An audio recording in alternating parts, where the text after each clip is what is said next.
I'd like to welcome you to my little place, our family place out in the countryside.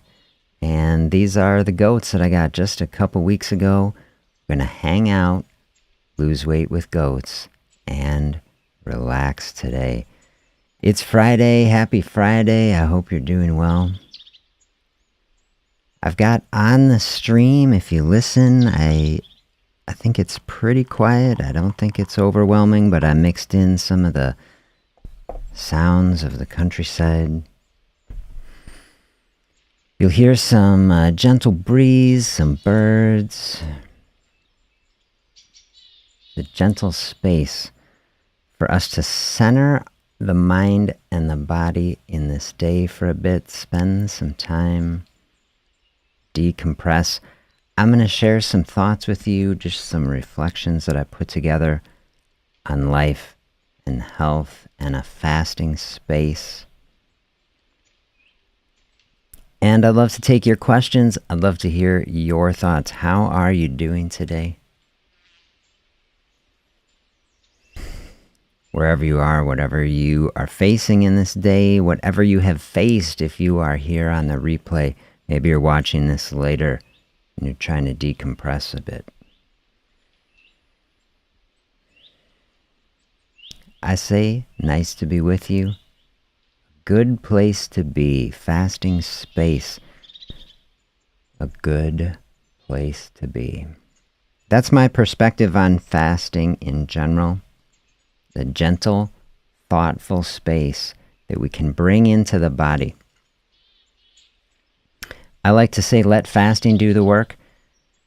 I love the analogy we did last week. I had some footage of the goats. You know, these things are eating machines. They come into the space and they, almost all the time are eating. They're clearing up the land. And so I did that session on autophagy with the goats, which I love. But check this out. I caught them napping.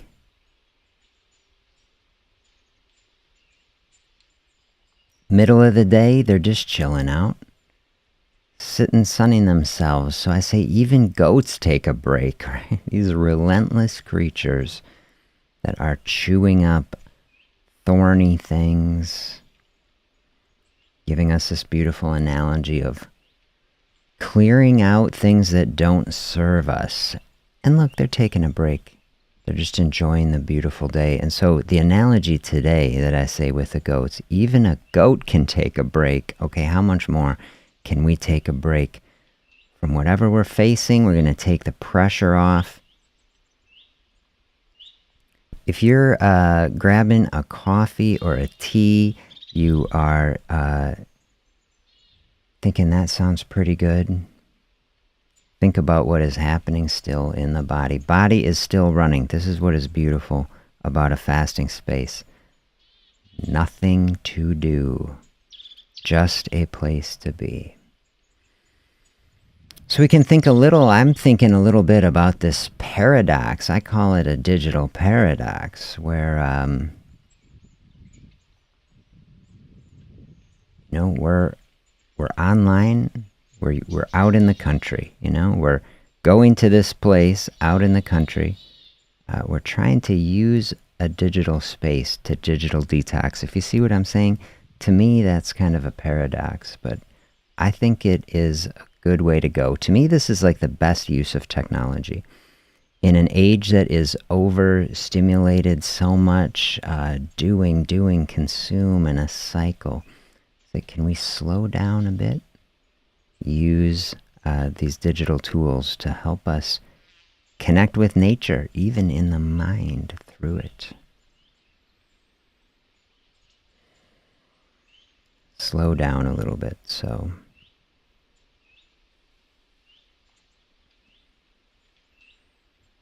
Take a deep breath. When I hear the sound of the gentle breeze, it's just reminding me. Take a deep breath. Breathe in some peace and contentment of a space like this.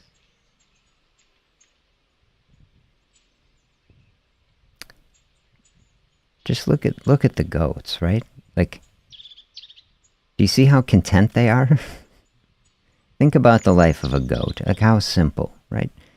They get up and eat some stuff, and then they're sitting down, just enjoying the space. To me, this is a metaphor that we need too. As much as we need like this intensity metaphor that they give us, tenaciously chewing up everything. Like, think of the experience of just being here like this.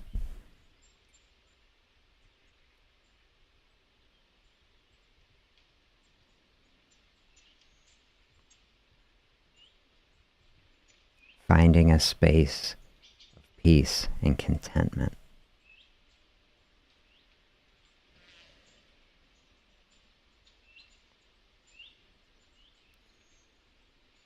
How are you doing with that? Are you finding a space like that in life? A space where you can just be like this? Say, I don't have to do anything else. And can you feel the nervous system reset?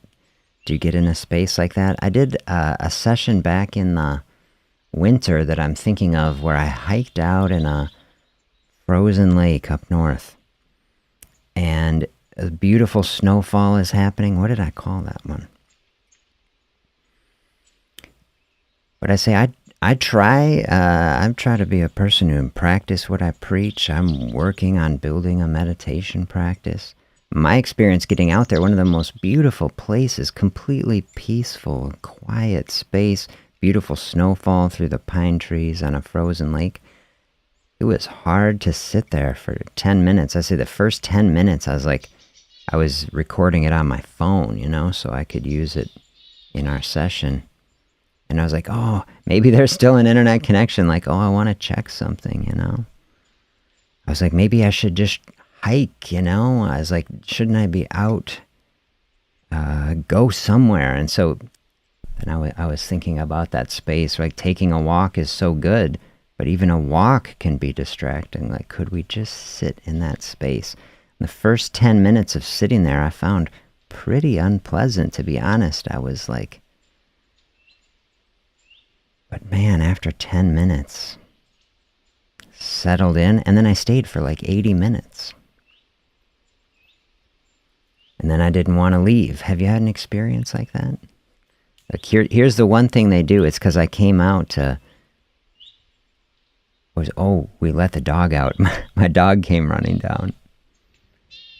Spook the goats a tiny bit, but they'll come back. That's the kind of idea that I want for you in this space. Can you come and check in a little bit? Can we get that sort of feeling in the body? Marie is here. Good morning. How are you? Hello. Welcome. Love the goats and the nature sounds. Hey, thanks so much. Thanks for being here. I'm wishing you really well in this day. I love the goats too. I really do. They're just fun to watch. I'll go out and, I'm sitting there with the camera and I'll just watch them. And I just watch them without the camera. And the sort of vibe that I'm discussing that I had in the winter where I got out in the lake, out on the ice, and then feel the nervous system kind of settle into a space, calm down. What I'm really coming to see in the body is that sort of space is really healthy. And it's actually really difficult, I think, to get there in our modern world. We have so many good things. And it's like, just like I was saying, a walk is a good thing, but sometimes we got to stop even doing something else. I really love the idea. Sometimes we have to let go of good things to make room for something better. Not that a walk isn't good, but can we even stop that for a little bit and just settle and be in a space? Like the goats got spooked when my dog came out, right?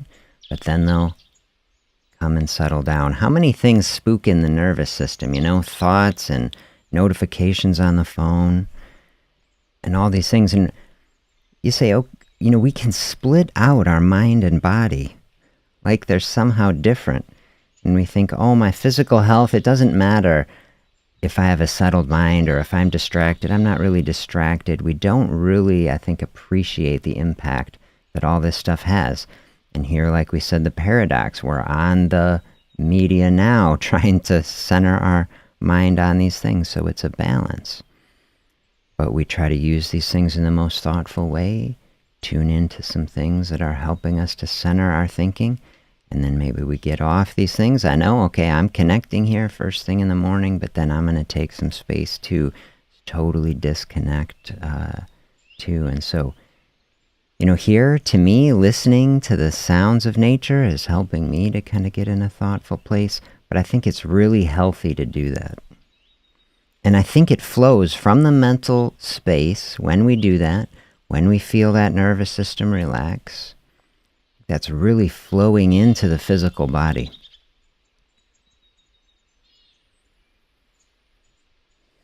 See, we're trying to get ourselves on a health path. If you're following along with me here on the Simple Fasting channel, I want you to have metabolic wellness, metabolism connecting into pretty much every part of our physical health, because the metabolism really is just the sum of every process that is happening in the body. And we can see that that can manifest as a weight loss. If you are looking to lose weight, I want you to be able to accomplish your goal. I want to help you to do that. Fasting can be an incredible asset on that journey,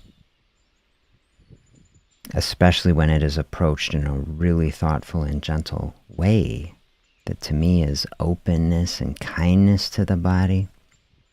We're just giving a gift to the body, a space where we can explore it, giving the body the option, the opportunity to release energy that's within it.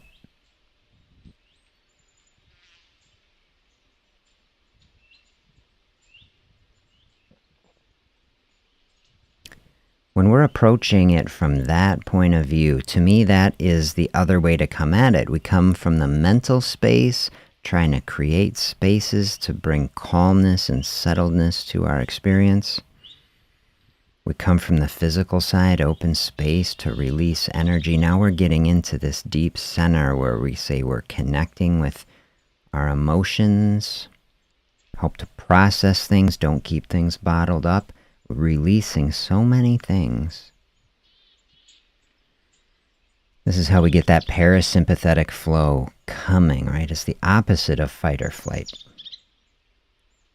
The constant stimulation, constant new things to think about all the time is kind of keeping us in a scattered sort of space. Here we're trying to get into a calm and centered space. This can have real physiologic effects in the body.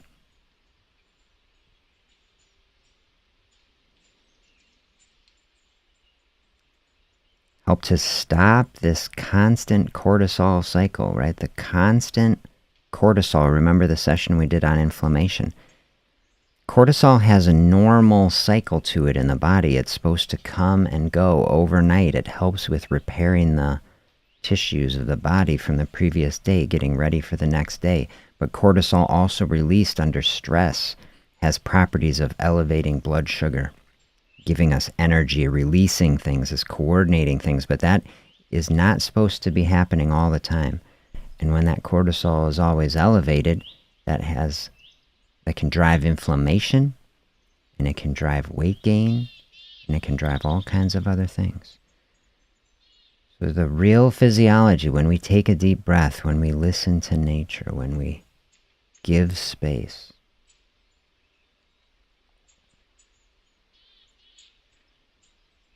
I think in the past, a culture has looked down on things like that. Say, oh, that's a waste of time. Like, this is capitalism. Okay, you got to produce some stuff. We see our value out of the amount of things, the money we make, the things we buy and consume, the things we eat, right? Like all these things. And it was like many times say we can't even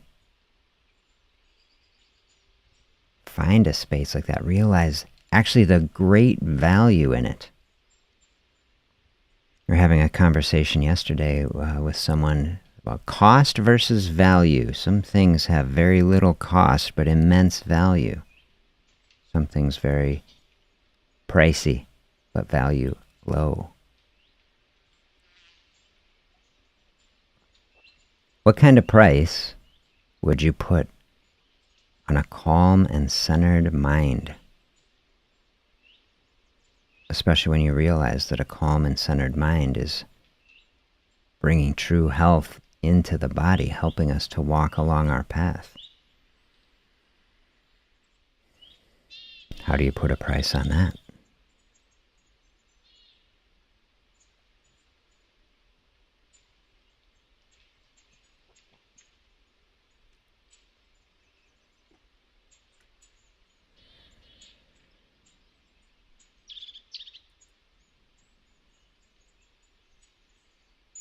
Goats out in this space. Look, I think they're munching a little bit back there, a little bit while they're standing there. One is anyway.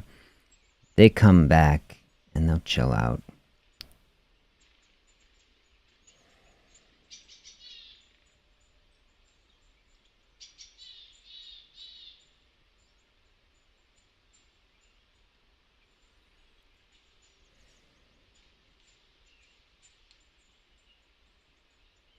Fasting space is like the goats eating up the nasty stuff on the land.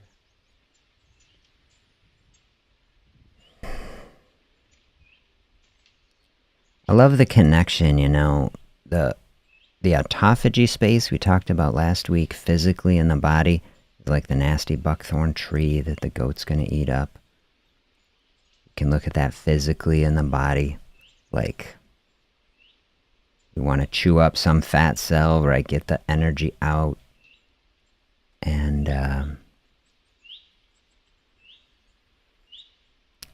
I love the space. Which session we were talking about it?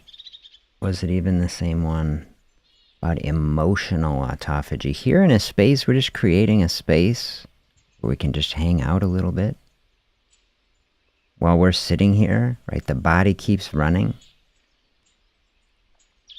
I was describing emotional autophagy like a liquid that can dissolve up emotional sort of things.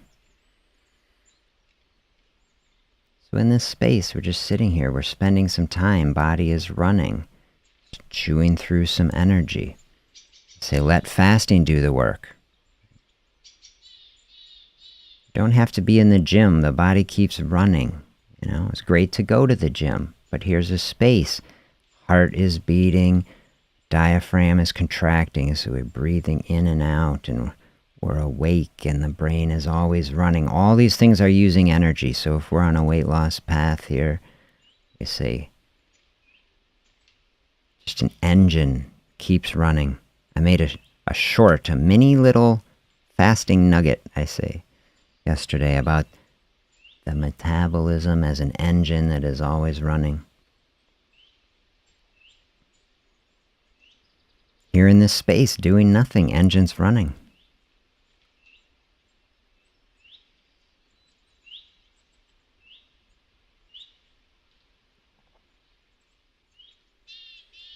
Nothing to do but the incredible opportunity of doing nothing. That is all that is required sometimes. High value in it. That's what's so fascinating to me. No cost, really. Say an opportunity cost of doing nothing. Could have done something else. But how much value? Involuntarily choosing the space to be. One of the thoughts this week was about being okay with ourselves right here in the present moment. I loved that one. That most of the problems that we face are actually because we are not okay with ourselves here in the present moment.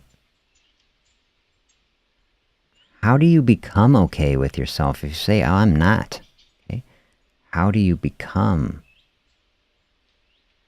okay with yourself in the present moment? That's a practice. Maybe that's the deeper layer of what we're doing here. We say, okay, what is the point, right? We're taking the time. Here we're 20 minutes in already.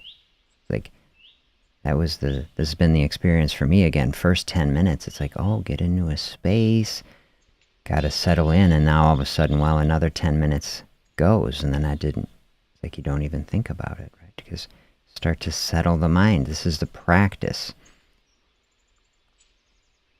Sessions like this, an opportunity to practice it together. Bring these thoughts into the day. Help to move forward as we head out of this space into our life in a more calm and centered way. And every day we do that. We bring these intentions in.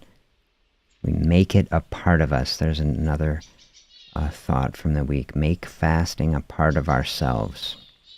And bring it into our identity.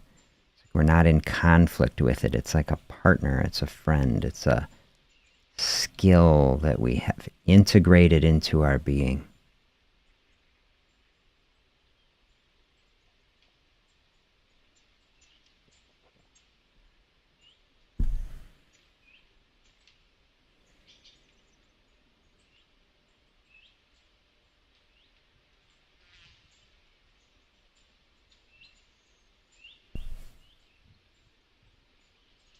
Look at this. If these animals that are just like incredibly driven, relentless things for huge periods of time, I've just watched them for hours and hours working and working. If a creature like this needs a break and just rest a little bit, how much more can we give ourselves that, Get out of our own way a little bit. Just be for a bit.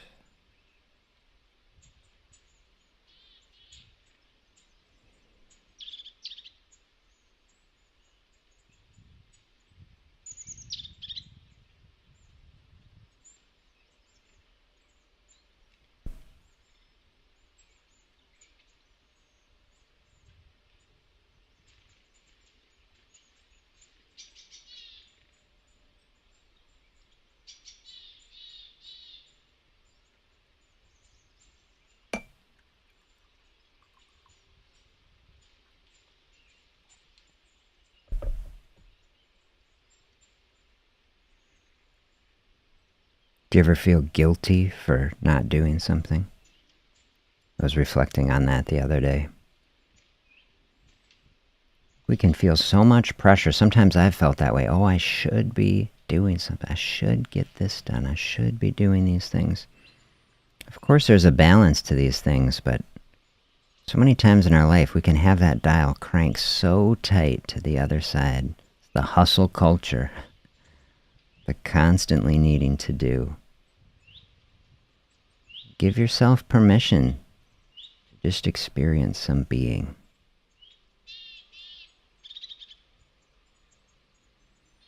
We need spaces like that, times to drop the stress, even if it's 20 minutes, and then we got to go back to it.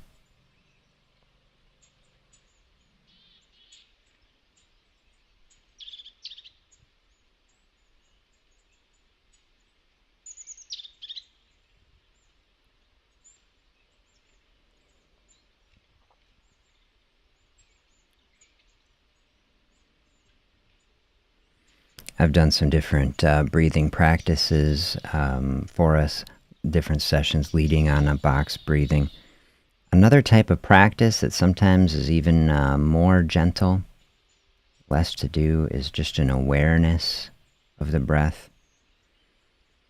If you're seeing the breath like a circle is flowing in and out, or maybe it's kind of a funky shape, but picking a point along the cycle and just noticing when we hit that point. I tend to think of the point like after the inhale where we fully have breathed in and before you breathe out, just that point. It's like we're floating in space right there for a moment. So if you feel open to it, maybe take a little time with me here. This is what it's feeling good to me right now.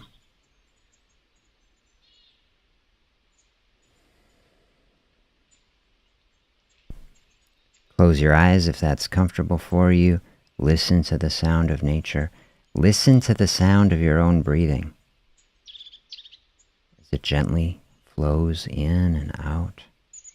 Just observe one point on the loop.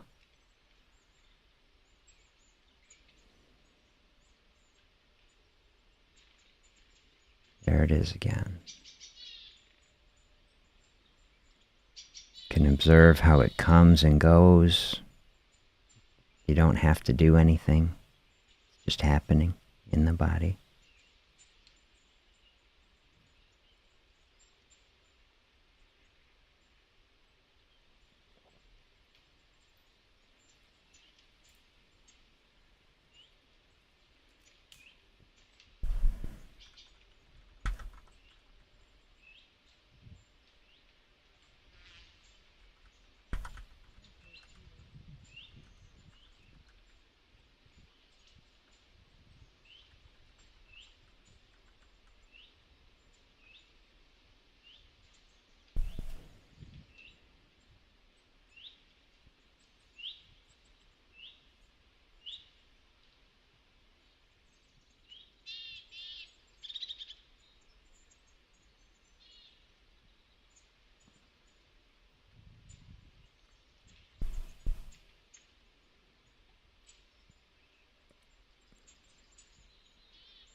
How does that feel in the body as you go through that?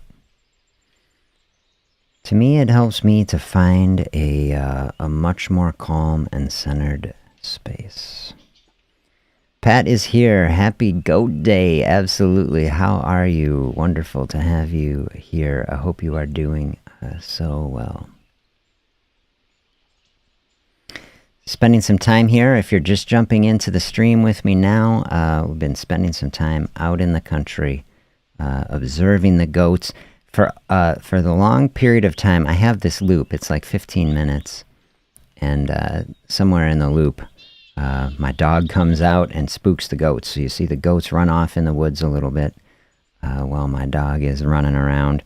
And then they'll come back and settle in and chilling out. So this is my session. This is what I needed today, right? And this is what we all need from time to time. Just some space to really calm the nervous system. I put the nature sounds in here so that we can just dial in. Recognize that when we take some space, that this is a really valuable space. We can look at it as like someone would judge us. Say, are you wasting time? You're sitting here, you're not doing anything. You're not building anything, working, consuming something. We say, no, no, no. We need balance in our life, and we need space to just be for a while. And we need to find a space. And this day is Friday, okay, but we still got to make it through Friday till we get to our beautiful weekend, okay? And every day, honestly, every day I think we should have some type of space, some type of personal practice of just space, even if it's for just a couple minutes before we're racing out the door, if we can, or we don't have even time to do it. I take a time when we get back and just pause a little bit and do something like this practice where we're doing, just observing the breath a little bit, is really bringing that peace and contentment into the body. If whether we're experiencing it, okay, if we're having an experience like that, lean into it, help it to grow. If we're not having an experience like that, peace and contentment in the body, like a couple minutes, start the practice, even if it's 10 seconds, right? Just to have a moment and a thought to start building the routine, because it's so valuable. The thought I was having the other day, was it just yesterday? if a calm and centered mind actually might be one of the most valuable things that there is. Do you feel that way? To be able to flow through some days, that our life would be centered from a place of contentment.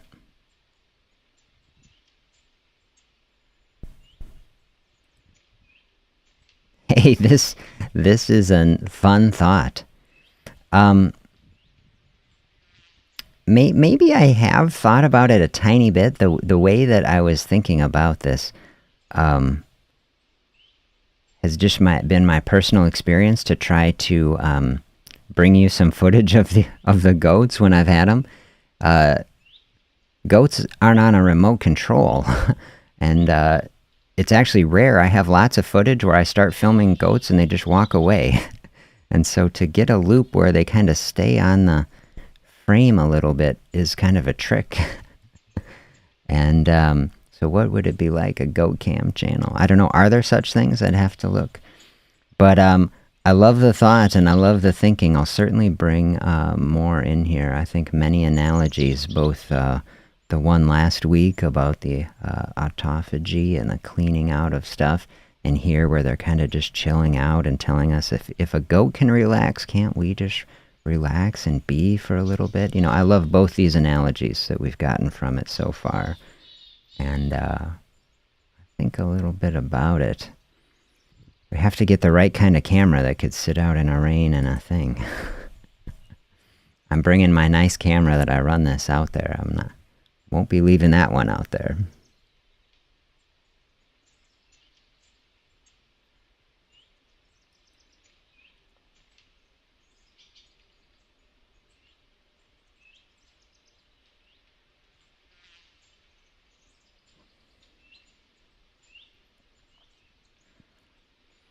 Are you meaning other things to watch too? Like if we're getting the cam? I love it. All these things out on the land. I did the session, now it was long ago. Oh,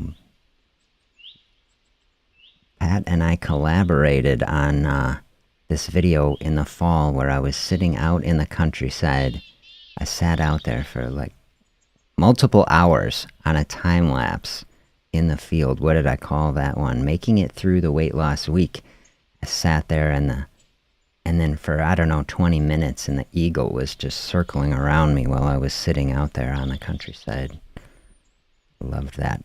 It turned out it was hard to get it on a time lapse, though. I had that set up, so there's like a few frames how it works out where you actually can see the eagle. I think I put a timestamp on it.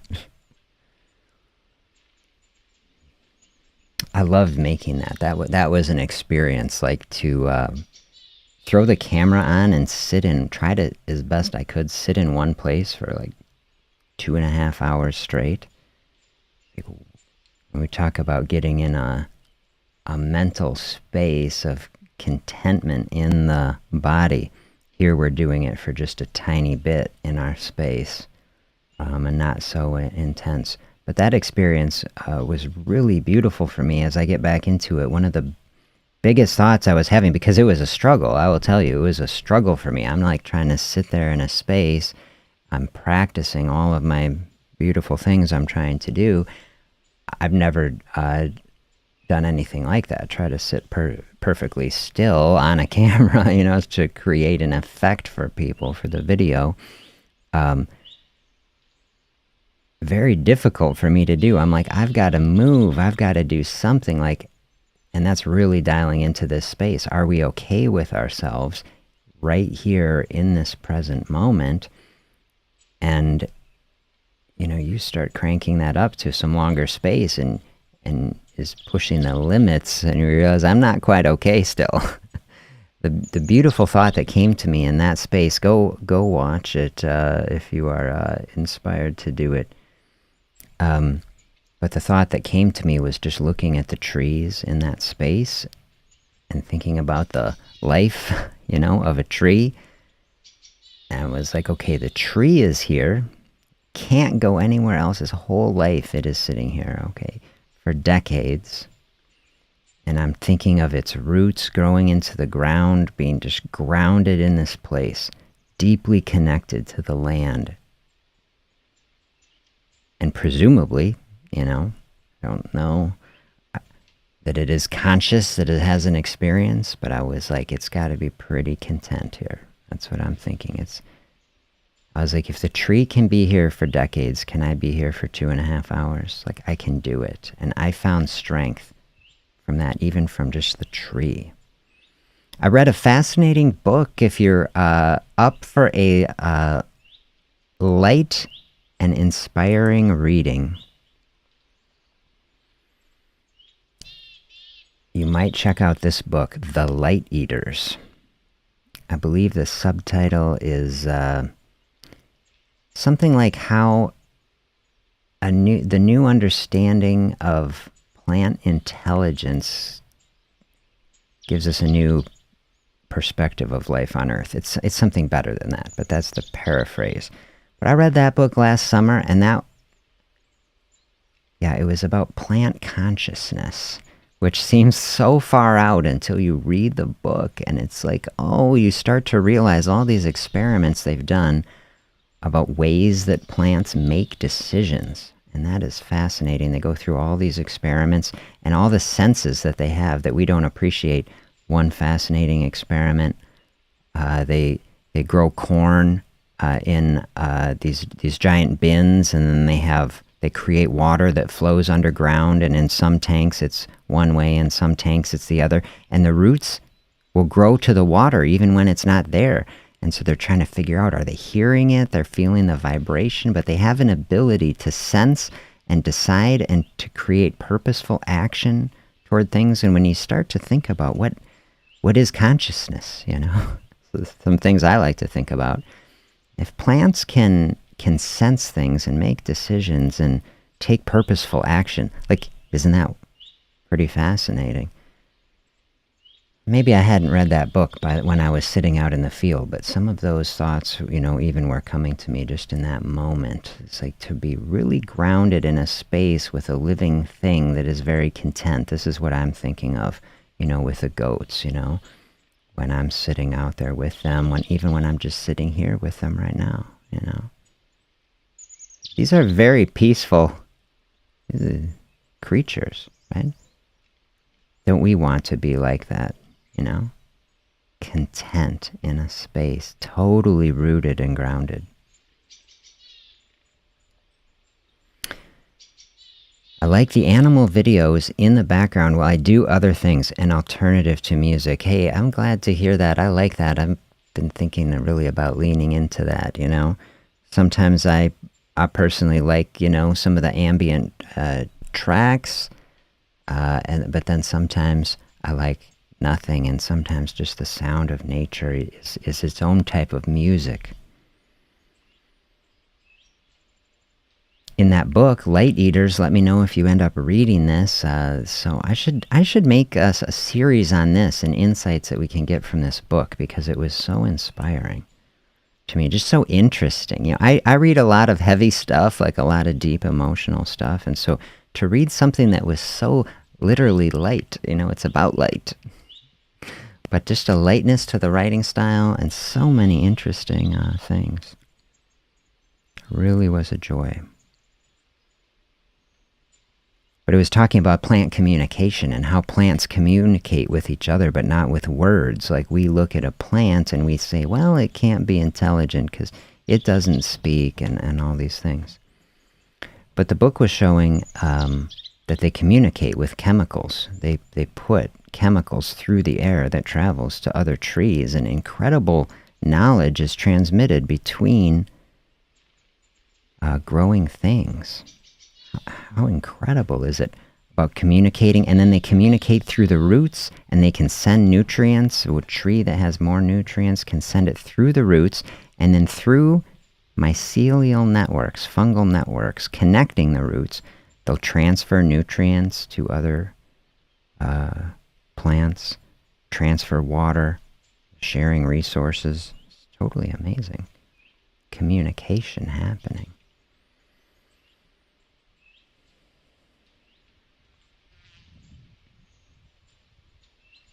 And so to me, thoughts like that, when we're in a space like this, we're trying to bring some calm and centered thoughts. And here we're kind of using the power of our mind to imagine ourselves sitting here in this beautiful space.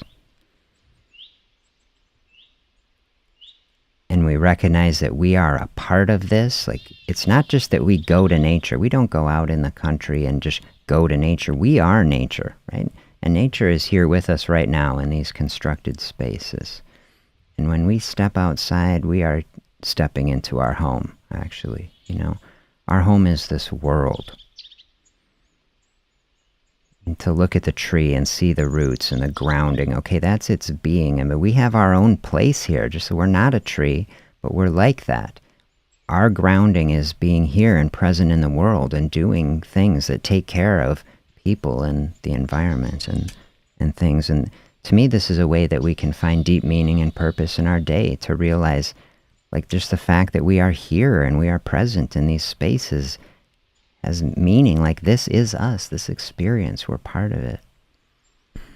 And so specifically with this thought about the communication of nature and trees and growing things, that there is communication happening. We say we don't see it. It's not the language that we normally speak. It's beyond our comprehension, yet it's happening. Then what I was realizing, when we're actually out in it, these chemicals, if you call them that, the molecules, that is the language that the plants speak, is part of the breath that we're breathing in. Now, as I was thinking about it, if you are someone like me who gets some allergies in the spring, you say, I don't want to breathe that in all the time. My eyes go all crazy. But that is a communication, right? But so much else. So then we're sitting there. There's some fascinating studies. I was reading a study on forest bathing, like the idea of just immersing ourselves in nature, that this has real documentable, tangible physical health benefits of bringing down inflammation, of activating different immune cells in a positive way. One I was specifically reading was on people with type 2 diabetes who were taken to a forest for about 3 hours a week. No other interventions, and their blood sugar was improving. How incredible is that? I want to lean more into that. Someday, if my I have a clinic meeting with people in person here in Wisconsin, and it's a modern office building, right? And it's nice and clean and things. Sometimes I think I want this to be my office, you know? Like, if it's really the case, I would like to see more studies that type 2 diabetes is improving just by spending time in the forest.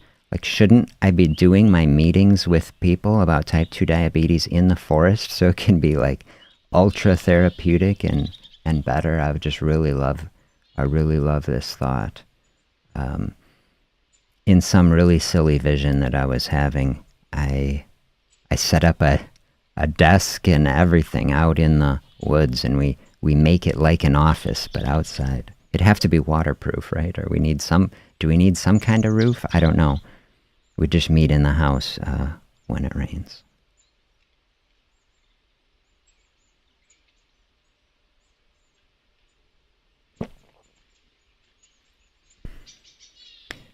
I think I've given away 3 copies of the Lighteaters. Every time I end up talking with someone about it, and then I give them my copy, but then I want a copy, so then I order another one. Now I think I'm without it again.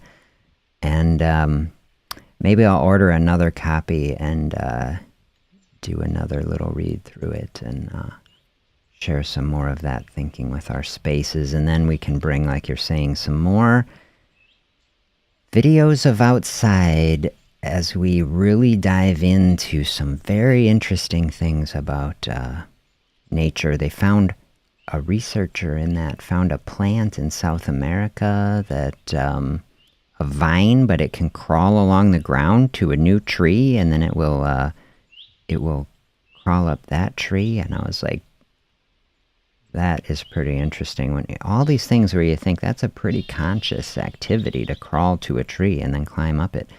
And then it can clone the leaves of any tree that it climbs up. So it'll pick any different tree, and then its leaves it will make look like the leaves of that tree. And how does it do it? They have all these theories. Nobody knows. They have all these theories about how it does it. One theory is that it actually looks at them because these tiny, the chloroplast type things, I think they were saying, have, because they're photoreceptors, right? They're collecting light, just like the eye is collecting light. And they're like, do these photoreceptors that the plant is using to make energy also give it an ability to see? Like actually see. Like, nobody's proven that, but it's very fascinating to think about.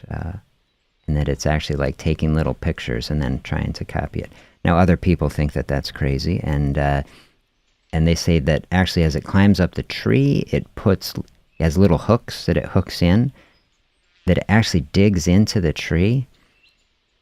And they say maybe what it's doing with these little hooks, in addition to locking onto the tree, is that it's actually getting in there and poking in and capturing the DNA and just actually cloning the DNA and building off and finding like the leaf recipe and actually stealing it and using that for its leaves. Now, which would be more incredible, a process like that, or that it could see?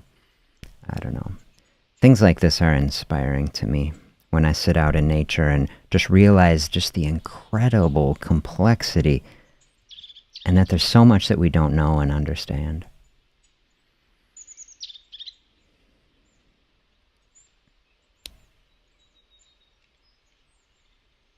Come into a space like that, I think in our fasting space,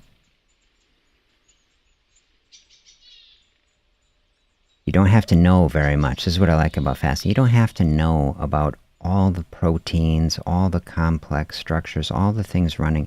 It's like we can just be in a space and the body takes care of things. How awesome is that? Isn't that comforting? It's like when we start to say, I'm going to build some trust in my body. I'm just going to give my body space. Like, my body has got this. It's got energy inside it. It knows what to do. Like, I don't know. Like, so many times, do you feel that way ever? Like, I don't know what to do, We can feel overwhelmed. We can have anxiety in life. A fasting space, something like this, is just showing us, like, hey, at least for a period of time, we take a little bit of space here, and everything is okay. Maybe that can be a centering thought for the day. Just everything is okay. We say even when it's not, right? That when we open up a space like this, find the place. Maybe it's deep down where we say we know in the big picture. Like everything is okay. In the middle of the difficulty, that's a calm and centered space.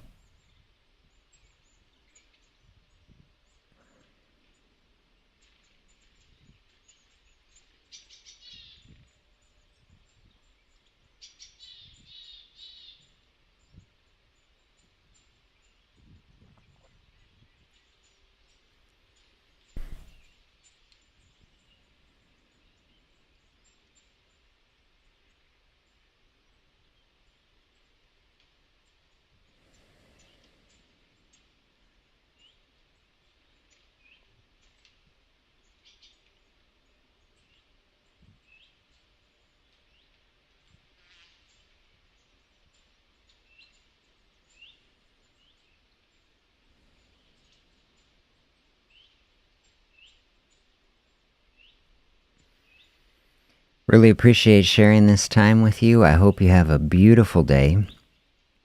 Take this sort of space, calm, centered, thoughtful, open. I hope that brings you great benefit in this day and into the weekend. I hope you have a beautiful experience. I will look forward to connecting with you back here again soon. Have a great day, everybody.